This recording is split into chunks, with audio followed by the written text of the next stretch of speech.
আসসালামু আলাইকুম ওয়া রাহমাতুল্লাহি ওয়া বারাকাতুহু ইন্নাল হামদুলিল্লাহ ওয়াস সালাতু ওয়াস সালামু আলা রাসূলিল্লাহ ওয়া আলা আলিহি ওয়া আসহাবিহি আজমাইন আউযু বিল্লাহি মিনাশ শাইতানির রাজীম বিসমিল্লাহির রহমানির রহিম ওয়া আতাসিমু বিহাবলিল্লাহি জামিআন ওয়া লা তাফাররাকু সাদাকাল্লাহুল মাওলানাল আযীম ওয়া সাদাকা রাসূলুহুন নবিয়্যুল কারীম ওয়া নাহনু আলা যালিকা মিনাশ শাহিদিনা ওয়াশ শাকিরিন আলহামদুলিল্লাহি রাব্বিল আলামিন। সুপ্রিয় দর্শক মণ্ডলী, কাছে দূরে, দেশে এবং দেশের বাহিরে যে অবস্থান থেকে চোখ রেখেছেন নিউজ 24-এর লাইভ অনুষ্ঠান, আপনাদের প্রিয় অনুষ্ঠান ইসলাম আমরাকে দেখার জন্য আমরা সকলকে ধন্যবাদ জানাচ্ছি। আজকের এই সুন্দর আয়োজনে আমন্ত্রণ জানাচ্ছি আল্লাহ রাব্বুল কারীম ঐক্যের উপরে, মুসলমানদের ঐক্য যেখানে থাকবে, জামায়াতের সাথে যারা থাকবে তাদের উপরে আল্লাহ পাকের রাহমা, আল্লাহ পাকের কুদরতি হাত থাকবে। আর অনৈক্যের কুফল, অনৈক্যের প্রভাব কি, আজকে আমরা এই বিষয় নিয়ে কথা বলবো। অনৈক্যের কুফল নিয়ে কথা বলার জন্য যিনি আমাদের সাথে যোগ দিয়েছেন বিশিষ্ট ইসলামী চিন্তাবিদ, মিডিয়া আলোচক, সকলের সুপরিচিত মুখ, মিডিয়া ব্যক্তিত্ব ডক্টর মোহাম্মদ আব্দুল কাদের, অধ্যাপক, ঢাকা বিশ্ববিদ্যালয়। আসসালামু আলাইকুম ওয়া রাহমাতুল্লাহি ওয়া বারাকাতুহু। ওয়া আলাইকুম আসসালাম ওয়া রাহমাতুল্লাহ। জি মুহতারাম, কেমন আছেন? আলহামদুলিল্লাহ, আপনি কেমন আছেন? আলহামদুলিল্লাহ, আল্লাহ তাআলা ভালো রেখেছেন। আজকে আপনার কাছে আমরা জানবো ইসলামের দৃষ্টিতে অনৈক্যের যে কুফল বলেন, পরিণাম বলেন, ভয়াবহ পরিণতি, যারা ইতিহাসের মধ্যে আমরা দেখেছি যে মুসলমানদের যে ইতিহাস, সাহাবায়ে কেরামের পরে তাবেঈন, এরপরে যারা রাষ্ট্র পরিচালনা করেছেন, ঐক্য যেখানে ছিল সেখানে আল্লাহ পাকের রহমত এসেছে। আপনি জানেন হযরত ওমর বিন আব্দুল আজিজ রাহমাতুল্লাহি আলাইহি বহু চেষ্টা করেছেন ঐক্যকে ধরে রাখার জন্য, এবং যতদিন রাষ্ট্র পরিচালনা করেছেন ততদিন বলা হয়ে থাকে যে বাঘ এবং হরিণ একই ঘাটের পানি খেয়েছে। ঐক্যের প্রভাব কিন্তু, আর অনৈক্যের প্রভাবও কিন্তু নির্মম হয়ে থাকে, যার পরিণাম আসলে সকলকে ভোগ করতে হয়। আপনার কাছে আমরা এই বিষয় নিয়ে বিস্তারিত শুনব। ধন্যবাদ। উপস্থাপক চমৎকার বলছিলেন, এবং ঐক্যের যে সুফল সেটা তো আমরা জানতেই পারলাম, কিন্তু অনৈক্যের যে ভয়াবহতা এটা কিন্তু আল্লাহ তাআলা পবিত্র কোরআনে বলেছেন।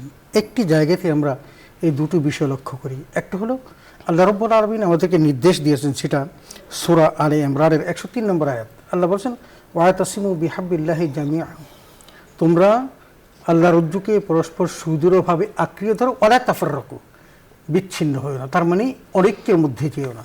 এটা কোনো মহান রবের নির্দেশ। আমরা যদি আল্লাহ তাআলাকে রব হিসাবে মানি, তাহলে আল্লাহর নির্দেশ কোনো অবস্থাতেই কোনো মানুষের পক্ষে, বিশেষ করে কোনো মুসলমানের পক্ষে আল্লাহর নির্দেশ লঙ্ঘন করার কোনো সুযোগ নেই। কেউ যদি আল্লাহর নির্দেশ লঙ্ঘন করে, তার জন্য কঠিনতর শাস্তি আল্লাহ তাআলা নির্ধারণ করে রেখে দিয়েছেন। দুনিয়ার জীবনে যেরকম, পরকালীন জীবনেও ঠিক তেমনি। পরকালীন জীবন সম্পর্কে আল্লাহ তাআলা বলছেন যেমন ওয়া ইয়াসিল্লাহু ওয়া রাসূলুহু ইয়াতাআদ্দা হুদুদাহু ইউদখিলহু নারান খালিদান ফিহা ওয়া লাহু আযাবুম মুহিন। এখানে স্পষ্ট করে বলছেন, কেউ যদি আল্লাহ এবং তার রাসূলের অবাধ্যতা করে এবং সীমা লঙ্ঘন করে, তার জন্য আল্লাহ তাআলা একেবারেই জাহান্নাম রেখে দিয়েছেন, যেখানে সে অনাদি অনন্তকাল থাকবে। আর এটা হলো একটা নিকৃষ্টতম শাস্তি। তার মানে আল্লাহ শুধু আযাবের কথাই বলে ক্ষান্ত হননি, বরং বলেছেন যে এই শাস্তিটা হলো একটা নিকৃষ্টতম শাস্তি। তাহলে যে ব্যক্তি আল্লাহ এবং তার রাসূলের অবাধ্যতা করবে, বিশেষ করে যদি অনৈক্যের মধ্যে পড়ে যায়, যেমনটি বলেছিলেন ফিল জামাতে রাহমা, জামাতের মধ্যে, ঐক্যের মধ্যে যেরকম আছে আল্লাহর রহমত এবং প্রশান্তি, ঠিক তেমনি অনেকের মধ্যে রয়েছে পরকালীন জীবনের কঠিনতর শাস্তি। ঠিক তেমনি আমরা দেখি যে আল্লাহ তাআলা সূরা আনামের 159 নম্বর আয়াতে আরও কঠিনতর কথাটা বলেছেন, এবং বলেছেন যে ইন্নাল্লাযীনা ফাররাকু দীনাহুম ওয়া কানু শিয়া'আন লাস্তা মিনহুম ফি শাইইন। এখানে রাসূল আকরাম সাল্লাল্লাহু আলাইহি ওয়াসাল্লামকে লক্ষ্য করে আল্লাহ তাআলা বলছেন যে নিশ্চয়ই যারা নিজেদের দিনকে বিভিন্নভাবে যারা খণ্ড বিখণ্ড করেছে এবং বিভিন্ন দলে বিভক্ত করেছে, আল্লাহ রাসূলকে আল্লাহ বলছেন যে তাদের কোনো দায়িত্ব আপনার উপর নেই। তার মানে একজন ব্যক্তি যদি রাসূলের দায়িত্ব থেকে মুক্ত হয়ে যায়, তাহলে তার জন্য জাহান্নাম ছাড়ার কোনো পথ নেই। কারণটা হলো যে আল্লাহর রাসূল মুহাম্মদ রাসূলুল্লাহ সাল্লাল্লাহু আলাইহি ওয়াসাল্লাম তখন তাকে কোনোভাবেই রিসিভ করবেন না, এবং তার জন্য কাল কিয়ামতের মাঠে তিনি কোনো সুপারিশ করবেন না।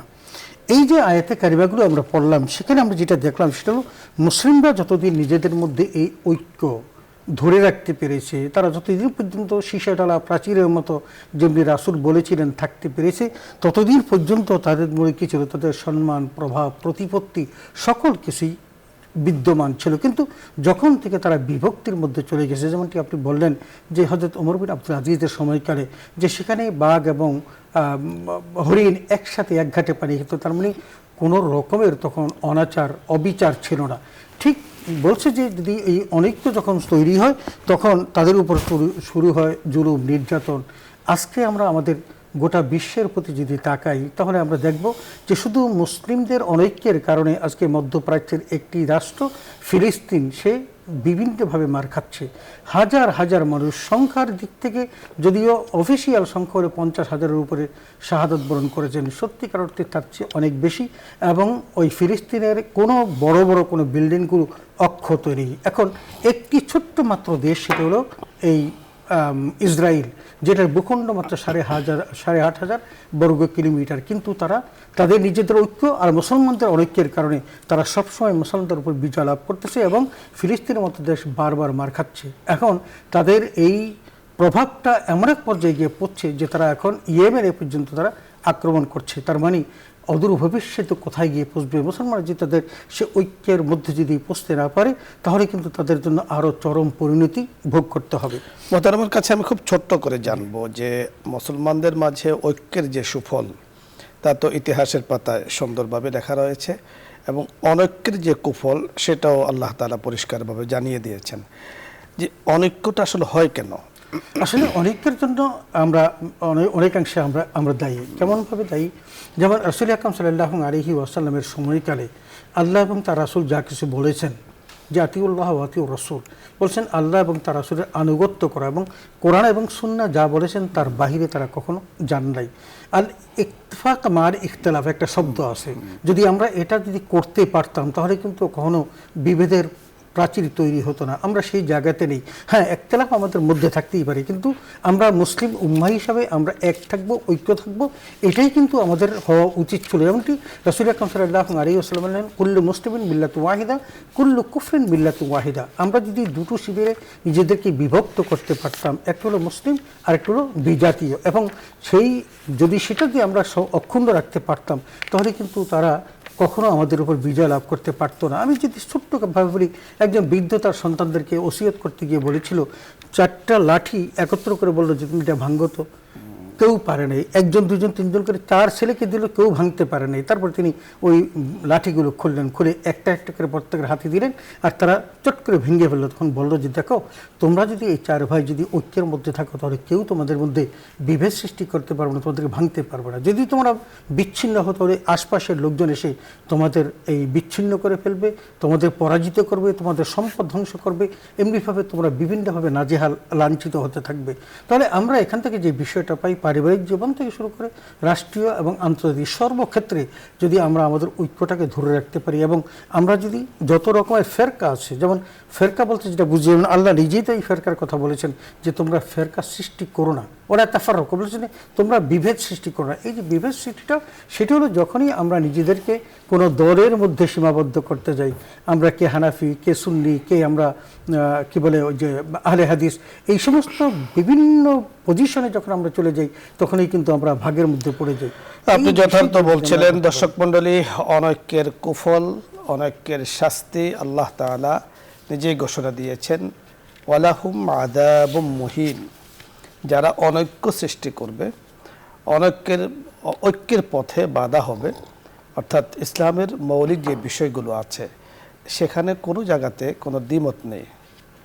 মনে রাখতে হবে, আল্লাহ তাআলা আমাদের উপরে ঈমানের পরে নামাজ ফরজ করেছেন, যাকাত ফরজ করেছেন যাদের সামর্থ্য থাকে, হজ ফরজ করেছেন যাদের সামর্থ্য থাকে, মাহে রমজানের রোজা, এই 4টি জিনিস এবং ঈমান। এই ক্ষেত্রে আজ পর্যন্ত কেউ বলে নেই যে ইসলামের বুনিয়াদ 6টি, এখানে 5টি।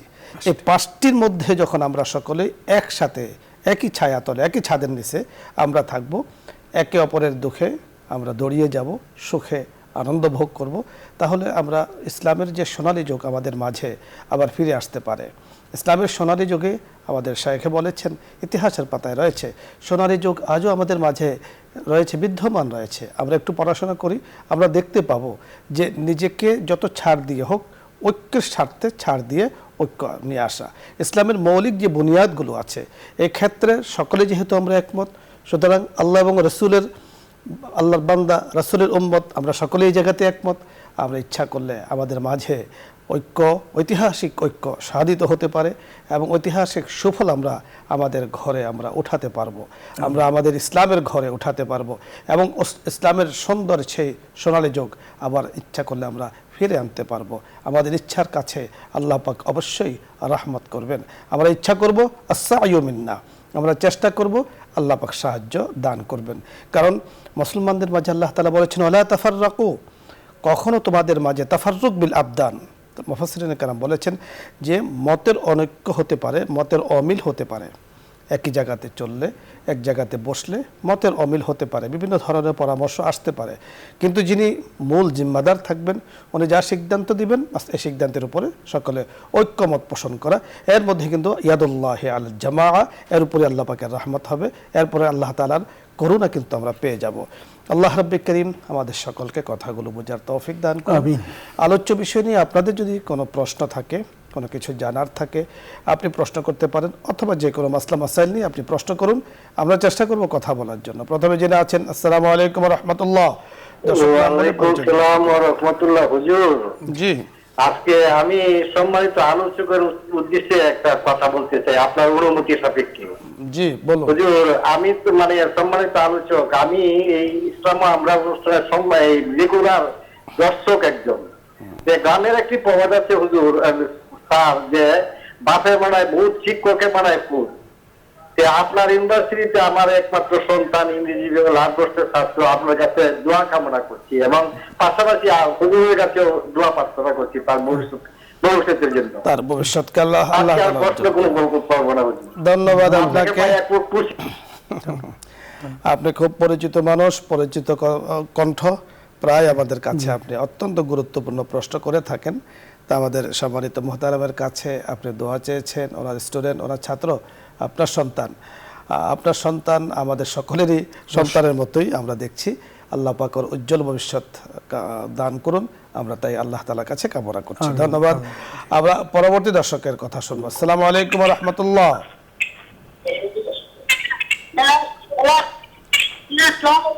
ওয়ালাইকুম আসসালাম ওয়া রাহমাতুল্লাহ।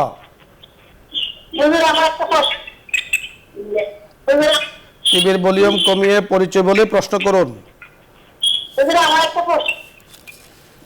আমার ছেলে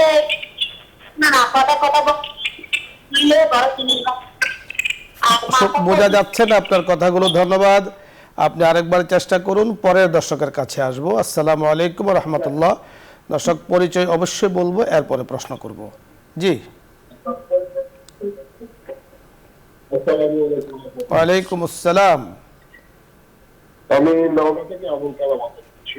জি আমি চাচ্ছি যে আমাদের ছেলে এবং ছেলের ওয়াইফ দুজনের দেশের বাইরে আছে, তো ওইখানে যে সমস্ত প্যাকেটগত খাবার, বিশেষ করে মাংস, মুরগির মাংস, গরুর মাংস, এই সমস্ত যে পাওয়া যায়, সেগুলো কি তারা খেতে পারবে? এগুলো তো আমরা দেখি না তারা কিভাবে জবাই করতেছে, কিভাবে তারা। জি জি আবুল কালাম আজাদ ভাই, আমরা বুঝতে পেরেছি। এটা আপনি যে বিষয়টি বলেছেন আসলে আলোচনার বিষয়, অত্যন্ত গুরুত্বপূর্ণ একটি বিষয়। আপনি বুঝতে পেরেছেন যে প্রবাসে যে সমস্ত হোটেলগুলো আছে, রেস্টুরেন্টগুলো আছে, সেখানে আমাদের মুসলিম ভাইয়েরা যখন যান তো খাবার একটা বিষয় থাকে, তো সেখানে গরু, মুরগি ইত্যাদিও থাকে, মাংসগুলো থাকে, অন্যান্য প্রাণীরও থাকে। তা আমরা সেখানে কি করবে, আমাদের মুসলিম ভাইয়েরা কি করবে? আসলে সেই জায়গাটাতে নিশ্চিত না হওয়া পর্যন্ত এই গরুর গোশত হোক, মুরগির গোশত হোক, কারণ আসলে আমরা জবাই করার ক্ষেত্রে আল্লাহর নাম নিয়ে জবাই করা হয়েছে কিনা এটা হলো মূল শর্ত হালালিয়তের জন্য। যে কোনো ব্যক্তি জবাই করলে খাওয়া যাবে এমনটি না, কোনো মুশরিক জবাই করলে সেটা মুসলমানের পক্ষে খাওয়া কোনোভাবেই জায়েজ না।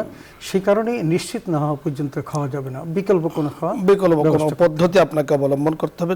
নতুনভাবে এক সিস্টেম কিন্তু আমি দেখেছি, হয়তোবা সিস্টেমটা আগেও ছিল, আমার দেখাটা নতুন। এই এই যেমন রেস্টুরেন্টের মধ্যে আবার লেখা আছে যেমন গরুর হালাল খাবার, এটা কিন্তু তারা সেখানে লিখে রেখেছে যে হালাল খাবার, তার মানে বোঝা গেল হারামের প্রয়োগ, এখানে হারামের পণ্যগুলো আছে, এই খাবারটা হলো হালাল, মুসলিম লিল মুসলিম, মুসলমানদের জন্য হালাল, এই ধরনের কিন্তু লেখা আছে। সেক্ষেত্রে কি করবে? না, সেক্ষেত্রে যদি এরকম গ্যারান্টি থাকে, তবে গ্যারান্টিটা হলো, আমি যেটা আমার ভাইরা যিনি দেশের বাইরে যান, তো তিনি আমাকে যে কথা বললেন সেটা হলো, আমরা যখন হোটেলে যাই এবং সেখানে যখন খানার ব্যবস্থা করা হয় এরকম লেখা থাকে, কিন্তু কনফিউজড হইলে তখন এটা করি না। আমরা জানার চেষ্টা করি ওখানে গিয়ে কোনো মুসলিম যদি থাকে, যেমন অনেক জায়গাতে লোক হিসেবে খাদেম হিসাবে মুসলমান পাওয়া যায়, তাদের কাছ থেকে আমরা জেনে নিশ্চিত হয়ে সেটা তারপর আমরা এই গ্রহণ কাজটা করা করি। যাবে। হ্যাঁ, এই বিষয়টি অত্যন্ত গুরুত্বপূর্ণ, যেহেতু যেই পশু অর্থাৎ হালাল যে পশুগুলো আছে সেগুলো জবাইয়ের সময় বিসমিল্লাহি আল্লাহু আকবার এটা বলাটা জরুরি। আল্লাহ পাকের নামে যদি সেটাকে জবাই না করা হয়, গায়রুল্লাহ আল্লাহ ছাড়া অন্য কোনো প্রতিমা অন্য কিছুর নামে জবাই করা হয়, সেটা হালাল বস্তু ছিল, জবাইটা সহি পদ্ধতিতে না হওয়াতে সেটা কিন্তু হারাম হয়ে যায়। এজন্য এই বিষয়টি অত্যন্ত লক্ষণীয় বিষয়। আমাদের মুফতি সাহেব অত্যন্ত সুন্দর একটি পরামর্শ দিয়েছেন যে সব জায়গায় যে গোশত খেতে হবে এরকম নয়, যেহেতু বিকল্প খাবারও আছে যেগুলোতে জবাইয়ের কোনো কিছু নেই, যেমন সবজির বিষয় আছে, সবজিকে জবাইয়ের বিষয় নেই, সেটা আপনি গ্রহণ করতে পারেন, ডাল গ্রহণ করতে পারেন, আর অন্যান্য খাবারগুলো কিন্তু গ্রহণ করতে পারেন, আপনি সেটা গ্রহণ করুন। আর যেখানে আপনি নিশ্চিত হবেন যে না এখানে হালাল পদ্ধতিতে জবাই হয়েছে সেটা গ্রহণ করতে কোনো সমস্যা নেই। সহি দলিল তো ওয়ালা উহিল্লা বি লিগাইরিল্লাহ, যদি কোনো প্রকাশ্য দলিল প্রকাশ্য না হয় তাহলে সেখানে এটা না খাওয়াটাই উত্তম। আমরা পরবর্তী দর্শকের কথা শুনবো। আসসালামু আলাইকুম ওয়া রাহমাতুল্লাহ। জি ওয়ালাইকুম আসসালাম। আমার একটা প্রশ্ন, পরিচয় বলুন, প্রশ্ন করুন।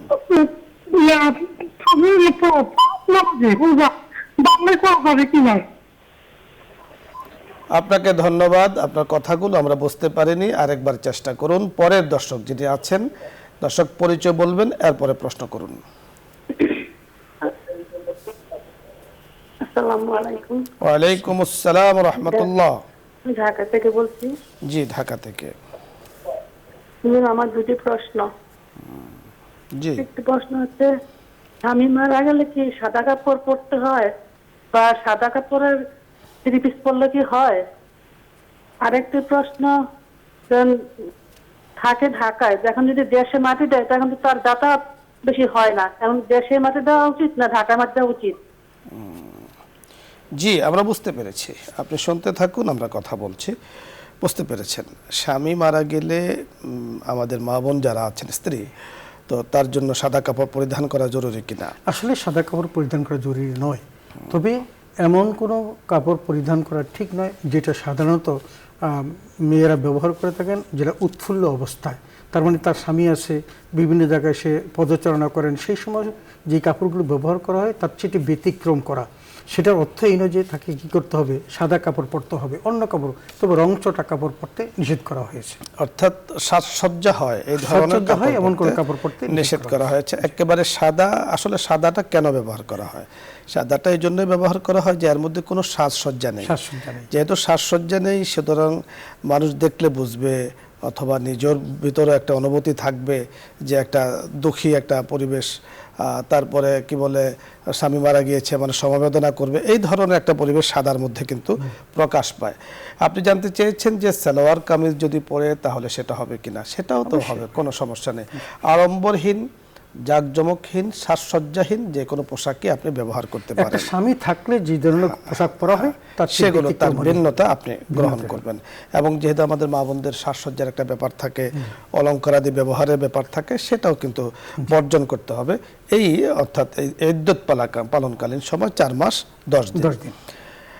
আরেকটি প্রশ্ন আপনি করেছেন যে স্বামীকে দেশে মাটি দেয়া হয়েছে, উনি থাকেন ঢাকাতে, তো দেশে তো প্রতিদিন বা বারবার যাওয়া সম্ভব নয়, সেক্ষেত্রে কি? আসলে সেই ক্ষেত্রে আমাদের মুখ্য উদ্দেশ্য যেটা, সেটা হলো এটা বলা হয় জিয়ারতের ক্ষেত্রে। যেমন কেউ কারো কবর জিয়ারত করতে যাবেন, এখন খুব দূরে যদি হয় তাহলে যেতে অসুবিধা হয়, এই জন্য কাছে মাটি দেওয়া, এমনটি একটা কনসেপ্ট থাকে। কিন্তু আসলে কিন্তু কবর জিয়ারতের জন্য তাকে একটা ওই জায়গা মতো যেতে হবে এমনটি না। তিনি ঘরে বসেও জিয়ারত করতে পারেন, যিনি মসজিদে বসে আছেন তিনিও সেখানে জিয়ারত করতে পারেন। শুধু জিয়ারতটা হলে তার জন্য সোয়াব রেসানি করা। এখন আপনি এখানে বসে সূরা ফাতিহা, সূরা ইখলাস পড়ে যদি দোয়া করেন, এটাও কিন্তু তার কবরে পৌঁছবে। সুতরাং এই জন্য জায়গা কাছে এবং দূরে এটা কোনো শর্ত। হ্যাঁ, এক্ষেত্রে একটি মাসআলার ফুকাহায়ে কেরাম লিখেছেন যে মানুষটা যে জায়গাতে মারা যাবে, অর্থাৎ তিনি লাশ হয়ে যাবেন, তো ওনাকে কতটুকু জায়গা থেকে স্থানান্তরিত করা যায়, সেখানে কিতাবে পরিষ্কার বলা হয়েছে 1 কিলো বা 2 কিলো, প্রয়োজনে আর একটু বেশি। এর প্রয়োজনে বলা হয়েছে যে বিনা প্রয়োজনে এর থেকে বেশি তাকে স্থানান্তরিত করা ঠিক নয়। তাহলে এই মাসআলাটা দ্বারা আমরা যেটা বুঝতে পেরেছি, মানুষ যেখানে মারা যাবেন সেখানেই অথবা তার কাছাকাছি দাফন করা, এটাই হলো কিন্তু উত্তম পদ্ধতি। আমার বোন জানতে চেয়েছেন যে ঢাকাতে দাফন করাটা উত্তম কিনা। ঢাকা বিষয় না, বিষয়টা হলো যেখানে মারা গিয়েছেন তার কাছাকাছি জায়গাতে। তো আর একটি বিষয় মনে রাখতে হবে যে যেই ঘরে মারা যায় ওই ঘরে দাফন করা, এটা কিন্তু আম্বিয়া কেরামের সাথে সীমাবদ্ধ। এটা কোনো মানুষের, অর্থাৎ সাধারণ মানুষ আমরা যারা আছি তাদের জন্য নয়। এজন্য যেখানে মারা গিয়েছেন সাধারণ কবরস্থান, আম জনতা যেখানে শায়িত আছেন, এই ধরনের কবরস্থানে দাফন করাটাই কিন্তু উত্তম। এটাতে একটা সুবিধাও আছে। সুবিধাটা হলো এই, যেমন অনেক লোক যেখানে থাকে, অনেক মানুষও সেখানে যায় জিয়ারত করে। ওই যদি জিয়ারত করা হয় ওই মাকবারাতে বা কবরস্থানে যারা আছেন প্রত্যেক কিন্তু সেই সওয়াবের অংশ পেয়ে থাকে। আপনি যথার্থ বলেছেন। আমরা পরবর্তী দর্শকের কথা শুনবো। আসসালামু আলাইকুম ওয়া রাহমাতুল্লাহ।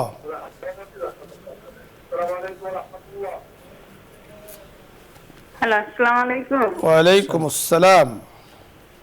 হুজুর, আমার দুইটা প্রশ্ন আছে। কোত্থেকে আপনি জানতে চেয়েছেন? বরিশাল থেকে। বরিশাল থেকে। হ্যাঁ, আচ্ছা, যারা আত্মহত্যা করে তাদের কি জান্নাত জাহান্নাম কিছু হয় না, বা জানাজা দেওয়া যায় না? হ্যাঁ হ্যাঁ, অত্যন্ত জটিল একটি মাসআলা আপনি জিজ্ঞাসা করেছেন। আমাদের পাশের বাসায় আমরা বুঝতে পেরেছি, ধন্যবাদ। আর বিস্তারিত বলতে হবে না, আমরা মূল মাসআলাটি বলার চেষ্টা করছি, আপনি শুনতে থাকুন। আসলে এখানে আল্লাহ জাল্লা শাহরু নিজেই বলেছেন, বলে তুলকু বিআইদিকুম ইলা তাহলুকা, তুমি নিজেকে নিজে ধ্বংসের দিকে ঠেলে দিও না, এটা আল্লাহর নির্দেশ। এখন কেউ যদি এটা লঙ্ঘন করে তার শাস্তি মহান রব তাকে সেখানে দিবেন। বলা আছে হাদিসে যে যেভাবে আত্মহত্যা করে তাকে কিন্তু পরকালে সেভাবেই শাস্তি দেওয়া হবে। তবে জানাজার ক্ষেত্রে কিন্তু এটা এত কঠোর হওয়ার কোনো বিধান নেই। আমরা এটা শুনেছিলাম ছোটবেলা যে যদি কারো এরকম আত্মহত্যা করে তাহলে তার জানাজা পড়া ঠিক না। আসলে কিন্তু এটা শরীয়ত সম্মত নয়, তার জানাজা পড়া যায়, কিন্তু তার জন্য যেটা আল্লাহ রাব্বুল আলামিন নির্ধারণ করে রেখেছেন সেটা তার জন্য ঘটবে, সেটা পরকালীন জীবনে। কিন্তু আমরা যারা পৃথিবীতে আছি তারা এত কঠোর হওয়াটা এটা শরীয়ত সম্মত। এই ক্ষেত্রে প্রথমত কথা হলো যে যিনি আত্মহত্যা করেছেন উনি নিজের সিদ্ধান্ত নিজে নিয়ে নিয়েছেন, যে কাজ আল্লাহ পাক তার জন্য বরাদ্দ করেছিলেন সেটাকে উনি নিজের হাতে নিয়েছেন। এই জন্য ধমকের স্বরে বলা হয়েছে তাদের জানাজা হবে না। তো জানাজার ক্ষেত্রে বলা হয়েছে যে মানে যিনি দায়িত্বশীল সমাজের, ওনাকে বলা হয়েছে এই ধরনের জানাজায় শরীক না হওয়ার জন্য, কারণ এটা কাজটাতে অত্যন্ত নিন্দনীয়, গর্হিত, বর্জিত, সেটাকে কিন্তু প্রকাশ করতে হবে। এখন আগে তো জানাজা পড়াতেন যিনি হাকিম ছিলেন, যিনি কাজী ছিলেন, যিনি বাদশাহ ছিলেন, যিনি সমাজপতি ছিলেন, তারা কিন্তু জানাজা পড়াতেন। এখন উনি যদি জানাজা শরীক হন তাহলে এই কাজের একটা বৈধতা পাওয়া যায়। এই জন্য বলা হয়েছে যে তিনি দূরে থাকবেন। হ্যাঁ, এলাকার অন্য কেউ জানাজা পড়াবেন। আপনার বিষয় হলো যে ওরা জান্নাতে যাবে না জাহান্নামে যাবে। বিষয়টা হলো আত্মহত্যা করলে কি সে মুসলিম থাকে না নন মুসলিম হয়ে যায়, এখন হলো বিষয়টা। আসলে আত্মহত্যার মাধ্যমে তিনি কবিরা গুনাহ করেছেন, মারাত্মক গুনাহ করেছেন, নিঃসন্দেহে কোনো সন্দেহ নাই, কিন্তু উনি কিন্তু কাফের হয়ে যাচ্ছেন না। আর কাফের যদি না হয়ে যায় আল্লাহ পাক তার এই অপকর্মের শাস্তি তাকে ভরপুর দেবেন। দেওয়ার পরে আল্লাহ তাআলা অনুগ্রহ করলে তাকে জান্নাত দেবেন। মনে রাখতে হবে যে কাফেরদের জন্য জান্নাত হারাম, কিন্তু সামান্যতম সরিষার দানা পরিমাণ ঈমান নিয়েও যদি কেউ কবরে যায় তার জন্য আল্লাহর জান্নাত দাখালাল জান্নাত, এক সময় সে আল্লাহ তাআলা জান্নাতে যাবেন। তবে এই কাজটি খুবই নিন্দনীয়, খুবই গর্হিত, এবং কোরআন হাকিমে বড় ধমক দেওয়া হয়েছে, বড় কঠিন শাস্তির কথা বলা হয়েছে। আমরা পরবর্তী দর্শকের কথা শুনবো। আসসালামু আলাইকুম ওয়া রাহমাতুল্লাহ।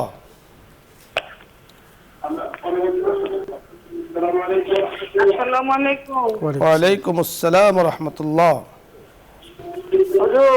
জি, আমাদের বাড়ির পাশে মসজিদের সাথে আমাদের সাথে কিছু নামাজ পড়া যাবে? আপনি পরিচয় বলুন, এরপরে প্রশ্ন করুন। কোত্থেকে আপনি জানতে চেয়েছেন? ঢাকা থেকে বলছি। ঢাকা থেকে, ধন্যবাদ, আমরা বুঝতে পেরেছি। আপনি শুনতে থাকুন, আমরা কথা বলছি। প্রশ্ন হলো যে বাড়ির পাশে যদি মসজিদ থাকে তো সেখানে বাড়ি থেকে মসজিদে ইমামের ইক্তেদা করা যাবে কিনা? না না, বাড়ি থেকে মসজিদে ইমামের ইক্তেদা করা যাবে না। আপনাকে মসজিদের কম্পোনেন্টের মধ্যে আপনাকে যেতে হবে, সেখানে গিয়ে, এবং এতটাও বলা আছে যে কতটুকু দূরত্ব থেকে নামাজে অংশগ্রহণ করা যায়। অনেক বড় সব বাকি আছে, আপনি পিছনে দাঁড়িয়ে নামাজে অংশগ্রহণ করলেন, এটাও নয়। এই জন্য আপনাকে মসজিদে যেতে হবে। এবং আর বিশেষ করে মহিলাদের জন্য তো যদি বিধি ব্যবস্থা না থাকে তাহলে সেখানে না যাওয়াটাই উত্তম। অনেক জায়গাতে আছে কিন্তু সব মসজিদে তো আর এই ব্যবস্থাটা নেই। সুতরাং মসজিদে না যাওয়া পর্যন্ত একদিকে নামাজ হবে না, আর কোনো মহিলাকে বাড়িতে থেকে মসজিদের ইক্তেদা করা যত কাছেই হোক না করে বাড়ি থেকে তো মা বোনদের জন্য প্রশ্নই আসে না, পুরুষদের জন্য জায়েজ নেই। এখন এই ধরনের মাসআলা আসলে অনেকেই জিজ্ঞেস করতে চায় যে যেহেতু একদম মসজিদের সাথে অ্যাটাচড ওনার বাড়ি, বাড়ির ওয়াল, তো উনি চিন্তা করছেন মসজিদের আওয়াজ ওনার বাসায় আসে, আর কষ্ট করে মসজিদে যাওয়া দরকার কি, উনি বাড়ি থেকে ইক্তেদা করলেন। আমরা বলবো যে আমাদের যে ভাইয়েরা এই ধরনের চিন্তা করে থাকেন, যে দেখুন আপনি যখন রাসূল আকরাম সাল্লাল্লাহু আলাইহি ওয়াসাল্লামের হাদিসগুলো আপনি পড়বেন, রাসূল কি বলেছেন যে মসজিদে যিনি আসতেছেন তো উনি এক কদমে সম্মান পাচ্ছেন, আর এক কদমে গুনাহ মাফ হচ্ছে। তার মানে যত কদম আপনি দেবেন তত কদমে সম্মানও হবে, আপনার গুনাহও মাফ হবে। এখন আপনি যদি ঘরে বসে থাকেন, ধরুন ঘরে বসে আপনি দেখেন, তাহলে এই ফজিলতটা আপনি পাবেন না। দ্বিতীয়ত বিষয় হলো ঘরে বসে ইমামের ইক্তেদা তো জায়েজ নাই, কিন্তু যদি জায়েজও হয় এই ফজিলত তো আপনি পাচ্ছেন না। অবশ্যই এর জন্য কোনোভাবেই এই কাজ ঠিক নয়। আর মসজিদে যাওয়ার ফজিলত, আপনি গিয়েছেন 10 মিনিট আগে আপনি প্রবেশ করেছেন, আপনি 2 রাকাত নামাজ পড়েছেন অথবা বসে আছেন, বলা হয় নামাজের অপেক্ষায় নামাজের সওয়াব কিন্তু আপনাকে দেয়া হয়, এই সওয়াবটা আপনি ঘরে বসে পাবেন না। এই জন্য এই ধরনের চিন্তা ফিকির করা একেবারে অনুচিত। এটা যারা আসলে নিজেকে ইবাদত থেকে দূরে সরাতে চায়, আর শয়তান এই ধরনের কাজে তাকে হেল্প করে, সহযোগিতা করে, যে দরকার কি ওখানে যাওয়ার, ঘরে বসো, একেবারে মানে ভ্রান্ত চিন্তা। আমরা পরবর্তী দর্শকের কথা শুনবো। জি, আসসালামু আলাইকুম ওয়া রাহমাতুল্লাহ। ওয়ালাইকুম আসসালাম ওয়া রাহমাতুল্লাহি ওয়া বারাকাতুহু। জি, পরিচয় বলুন, প্রশ্ন করুন। আমি আমার জীবনে ছোট একটা কাজা নামাজ করি, ওতে আমি দোয়া করি না, কিন্তু ওয়াক্ত নামাজের সময় দোয়া করি, এটা কি ঠিক আছে? ঠিক আছে। আপনি কোথা থেকে একটু বলবেন? আসসালামু আলাইকুম। ওয়া আলাইকুম আসসালাম। সম্ভবত অনেক দূর থেকে আপনি প্রশ্ন করেছেন। কাজা নামাজ পড়েন, আদা নামাজের পরে দোয়া করেন, ঠিক আছে? আচ্ছা, বুঝতে পেরেছেন? অর্থাৎ ওই কাজা নামাজগুলো আদায় করেন, ওই সময় উনি দোয়া করছেন না।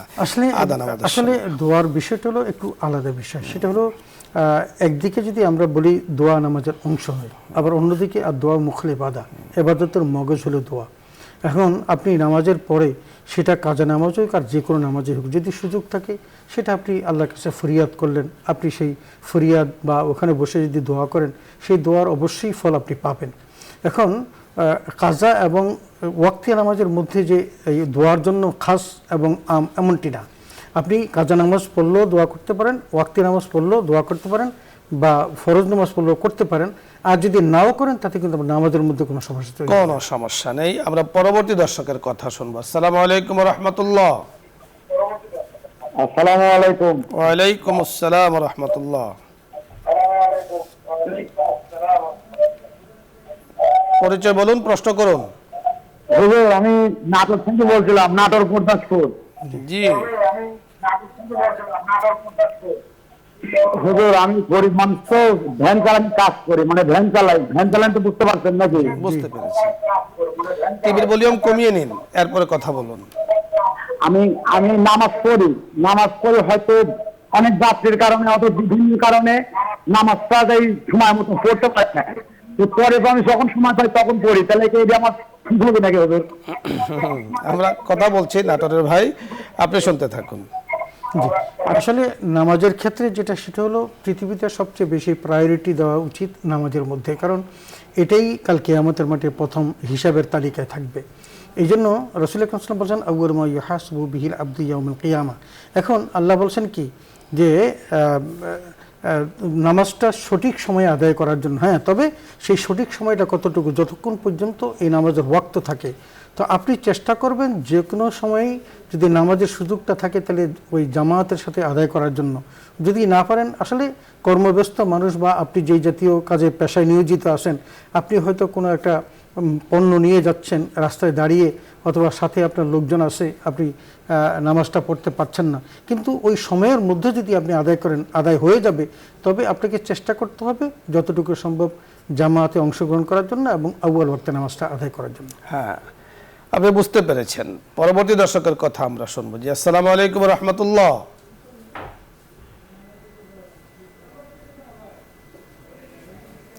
দর্শক শুনতে পাচ্ছেন? প্রশ্ন করুন।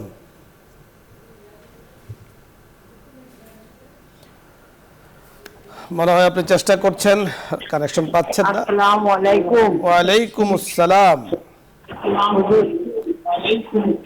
হুজুর ভালো আছেন? জি আলহামদুলিল্লাহ ভালো আছি। আপনি পরিচয় বলুন, প্রশ্ন করুন।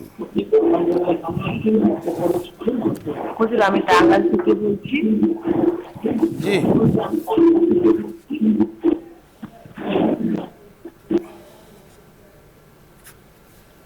আপনি প্রশ্ন করুন।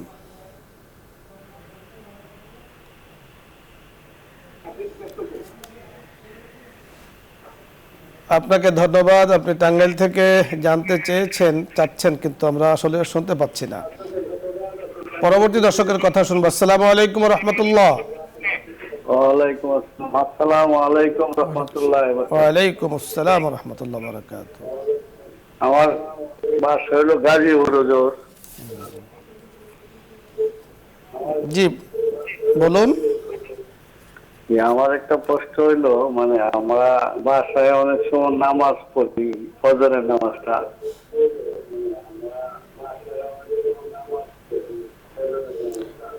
বলুন। তখন আমার স্ত্রী কি আমার সাথে জামাইতে নামাজ পড়লে এটা কি পদ্ধতিতে? আমরা বুঝতে পেরেছি, ধন্যবাদ। আপনি শুনতে থাকুন, আমরা কথা বলছি। ধন্যবাদ। আসলে গাজীপুর থেকে ভাই বলছেন, আমাদের প্রথম যে ফার্স্ট প্রায়োরিটিটা হলো জামাতের সাথে নামাজ আদায় করা। এখন এমন একটা অবস্থা হয় যে আমরা আমাদের ঘরে সন্তানরা থাকলে তাদেরকে নামাজ পড়াতে গিয়ে বাসাতেও নামাজ পড়তে হয়। তার মানে যদি আপনি মসজিদে চলে যান, ছেলেটা হয়তো নামাজ পড়বেই না, সুতরাং তাকে জাগিয়ে আপনি বাসাতে জামাতে পড়তে পারেন। তবে সেই ক্ষেত্রে জামাতের যে নিয়মটা, দুইজনে পড়লে একজন একটু সামনে দাঁড়াবে, আরেকজন একটু পিছনে দাঁড়িয়ে একজন ইমাম হয়ে নামাজ পড়বে। এখন আপনি যদি ইমামতি করার মতো লায়ক হয়ে থাকেন তো আলহামদুলিল্লাহ, আর যদি না হয় তাহলে কিন্তু আপনি যে দায়িত্ব নেবেন আরেকজনের, অথচ আপনারটা নামাজ হচ্ছে না, তাহলে কিন্তু আরো বড় কঠিন। এই বিষয়টি খুবই গুরুত্বপূর্ণ বিষয়। মহতারাম, আপনাকে ধন্যবাদ। দর্শক মণ্ডলী, আপনাদের সকলকে ধন্যবাদ। আমাদের হাতে সময় যতটুকু আছে, আমরা প্রশ্নোত্তর পর্ব এখানে আমরা থেমে যাব, থামাতে হবে। দোয়া পর্ব রয়েছে, আমরা আল্লাহ তাআলার কাছে দোয়া করব। আমাদের মুফতি মহতারাম বলেছেন এবং হাদিসের মধ্যে পরিষ্কার ভাষায় বেশ অনেকগুলো জায়গাতে এসেছে, দোয়াই আবাদা, দোয়াই আবাদতের মগজ, আর দোয়া ও সিলাহুল মুমিন, দোয়াই হলো মুমিনের হাতিয়ার। তো আল্লাহ তাআলার কাছে আমরা দোয়া করছি, আল্লাহ পাক আমাদের যে আলোচনাগুলো হলো, অনুষ্ঠান আয়োজক সকলকে আল্লাহ তাআলা কবুল ও মঞ্জুর করেন এবং আমাদের সকলের জন্য আল্লাহ তাআলা হেদায়েতের ফয়সালা করেন, সর্বাবস্থা কল্যাণের ফয়সালা করেন। আল্লাহ পাক যার জন্য হেদায়েতের ফয়সালা করেন, তার জন্যই কল্যাণের ফয়সালা করেন। আল্লাহ তাআলার তৌফিক কামনা করছি। চোখ রাখবেন ইনশাআল্লাহ আগামী দিন বিকেল 5টায় নিউজ 24 পর্দায় ইসলাম আমরাকে দেখার জন্য এই আশাবাদ ব্যক্ত করে আজকের মতো বিদায় নিচ্ছি। আসসালামু আলাইকুম ওয়া রাহমাতুল্লাহি ওয়া বারাকাতুহু। দোয়া হবে, দরুদ ইস্তিগফার পাঠ করি। আস্তাগফিরুল্লাহ রাব্বি মিন কুল্লি যামবিন ওয়া আতুবু ইলাইহি লা হাওলা ওয়া লা কুওয়াতা ইল্লা বিল্লাহিল আলিয়্যিল আযীম। আল্লাহুম্মা সাল্লি আলা সাইয়্যিদিনা মুহাম্মদ ওয়া আলা আলি মুহাম্মদ كما صليت على إبراهيم وعلى آل إبراهيم إنك حميد مجيد. اللهم آمين. ربنا ظلمنا أنفسنا وإن لم تغفر لنا وترحمنا لنكونن من الخاسرين. ربنا لا تزغ قلوبنا بعد إذ هديتنا وهب لنا من لدنك رحمة إنك أنت الوهاب. ربنا آتنا في الدنيا حسنة وفي الآخرة حسنة وقنا عذاب النار وأدخلنا الجنة مع الأبرار برحمتك يا عزيز يا غفار يا رب العالمين. رب ارحمهما كما ربياني صغيرا. রব্বুল আলামিন আসরের নামাজের পর থেকে এই পর্যন্ত পবিত্র কোরআন ও হাদিসের আলোকে অনৈক্যের পরিণতি সম্পর্কে আলোচনা হলো। রব্বুল আলামিন মুসলমানদেরকে তুমি ঐক্যের মধ্যে থাকার জন্য আহ্বান করেছো, বিচ্ছিন্ন হতে নিষেধ করেছো। আল্লাহ মেহেরবানি করে আমাদের প্রত্যেকের মধ্যে তুমি ঐক্য তৈরি করে দাও।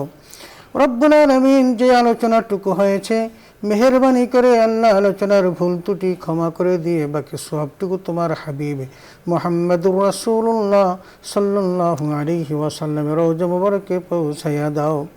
तमाम अंबिया कराम सिद्दीकीन शुहदा सालिहीन, तमाम सहाबाए कराम ताबिईन ताबे ताबिईन उलमा मुतक़द्दिमीन मुताखिरीन का रूह के पहुँचाया दाओ। रब्बुल आलमीन मशरिक़ से मगरिब शिमाल से जुनूब तक আল্লাহ তোমার যত প্রিয় বান্দাবান্দি পৃথিবী থেকে বিদায় নিয়েছে, আল্লাহ তামামের রূহে মুবারকে সবগুলো পৌঁছায়া দাও। রব্বুল আলামিন যারা হাত তুলেছি দেশ বিদেশ থেকে, আল্লাহ মেহেরবানি করে আমাদের প্রত্যেকের মা বাবা ভাই বোন আত্মীয় স্বজন, আল্লাহ খুসুসান এই বসুন্ধরা গ্রুপের চেয়ারম্যান মহোদয় সহ এমডি সহ এই প্রতিষ্ঠানে যারা কর্মরত প্রত্যেকের মা বাবা আত্মীয় স্বজন যারা এতিম হয়ে কবরে শহীদ, তামামের রূহে মুবারকের সবগুলো পৌঁছাইয়া দাও। রব্বুল আলামিন হাদিয়াগুলোর বরকতে কিয়ামত পর্যন্ত তাদের কবর আযাব মাফ করে দাও। আল্লাহ তাদের কবরগুলোকে রওজাতুম মিন রিয়াজিল জান্নাত বানাইয়া দাও। রব্বুল আলামিন তাদের কবরগুলোকে নূরুম মিন আনওয়ারিল জান্নাত বানাইয়া দাও। আল্লাহ কবরে রেখে জান্নাতের সকল নেয়ামত তাদের নসিব করে দাও। কবর হাসর মিজান ফুলসেরাত পার করে সকলকে জান্নাতুল ফেরদাউসে পৌঁছায়া দাও। রব্বুল আলামিন যারা হাত তুলেছি আমাদের প্রত্যেকের জীবনের সকল গুনাহগুলো মাফ করে দাও। আমাদেরকে সম্মানজনক রিজিকের ব্যবস্থা করে দাও। আমাদের প্রত্যেকের অন্তরের নেক মাকসাদগুলো পূরণ করে দাও। আল্লাহ যত রকমের অভাব রয়েছে মেহেরবানি করে যাবতীয় অভাব তুমি দূর করে দাও। রব্বুল আলামিন আমাদের মধ্যে যারা অসুস্থ সকলকে শাফায়ে কামেলা দান করে দাও। আল্লাহ আমাদেরকে হালাল খাওয়ার তৌফিক দাও, হারাম থেকে আমাদের তুমি হেফাজত করো। রব্বুল আলামিন মেহেরবানি করে তুমি এবং তোমার রাসূলের সন্তুষ্টি মতে চলার তৌফিক দিয়া দাও। রব্বুল আলামিন আল্লাহ যারা হাত তুলেছি আল্লাহ এই প্রতিষ্ঠানের কর্ণধার, আল্লাহ মেহেরবানি করে তাকে মান সম্মান ইজ্জতের সাথে বেঁচে থাকার তৌফিক দিয়া দাও। আল্লাহ হায়াতে বারাকা দান করো। মেহেরবানি করে এই প্রতিষ্ঠানে যারা কর্মরত সকলকে তুমি সকল প্রকার বিপদ থেকে হেফাজত করো। রব্বানা তাকাব্বাল মিন্না ইন্নাকা আনতাস সামিউল আলিম وتب علينا إنك أنت التواب الرحيم. سبحان ربك رب العزة عما يصفون وسلام على المرسلين والحمد لله رب العالمين.